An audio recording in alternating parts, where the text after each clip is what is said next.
谢谢主席，还有各位同仁。我想今天这个所得税法修正是非常重要的，因为大家都知道国人的长照压力日益沉重，而且我们少子化，还有我们的超高龄化。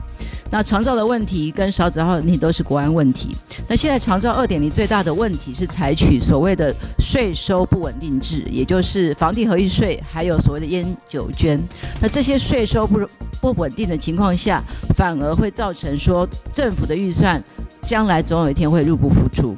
另外，根据中华民国家庭照顾者关怀协会的调查，超过50%的家庭，他们每个月额外支出有关长照的费用，将近是超过2万元，包括长照2.0，他们必须要有一部分的自付额，还有如果聘请外籍看护工或者是机构的照顾费用、营养品还有耗材，更有7.63%的家庭每个月的照顾花费超过新台币4万元。那对长远而言，台湾民众党希望我们要推动的是长照社会保险制，但是在此之前，长照3.0上路的时候，目前为止针对重症的部分还是没有办法做好完整的照顾，所以针对所得税的部分，我们希望提高长照特别扣除额到20万，因为在幼儿特别扣除额已经提高到15万了，而且第二胎还高达22万，但是对长照特别扣除额还是停滞在12万，这样的情况我们认为有失公平。第二个部分，我们今天会提修正动议，我们希望提高到20万，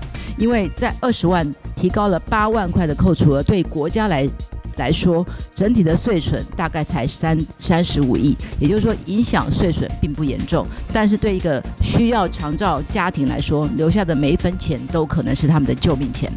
主席、各位同仁哦，刚刚我们几位委员有提出一个临时提案啦，就是对于这个长照的这个扣除额我们希望能够提高到18万，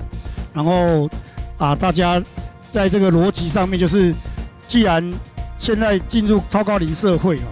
那尤其是如果长辈的身体需要长照的时候，那很多家庭的负担可以给予减轻尤其是对于这个弱势家庭这个帮忙应该是会更有帮忙。那所以我们大家也是赞成这样子的提案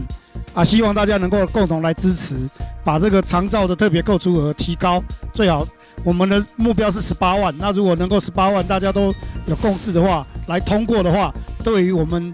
要照顾全体弱势家庭的这个美意可以得以实现了。以上，谢谢。我想刚刚我们也看了委员们的提案，以及党团提案，以及还有我们民进党跟民众党的提案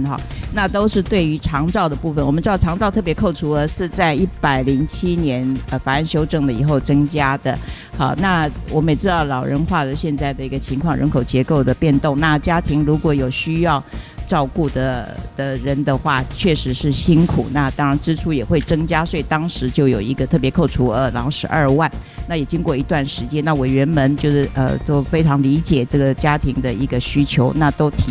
我是建议说，是不是大家委员的提案都是以18万，我们还是以18万对额度，因为这个税损未来可能会超过10亿以上，目前来说只是以现在的金额来算的话，就至少有10亿。那我想这个部分是不是请委员都能够理解，在税损可控的一个情况下做一个调整。宣读所得税法协商结论。第17条令择期继续审查。第15条令择期继续审查。第17条修正通过。修正第1项第2款第3目之7，长期照顾特别扣除，自中华民国114年1月1日起，纳税义务人配偶或受抚养亲属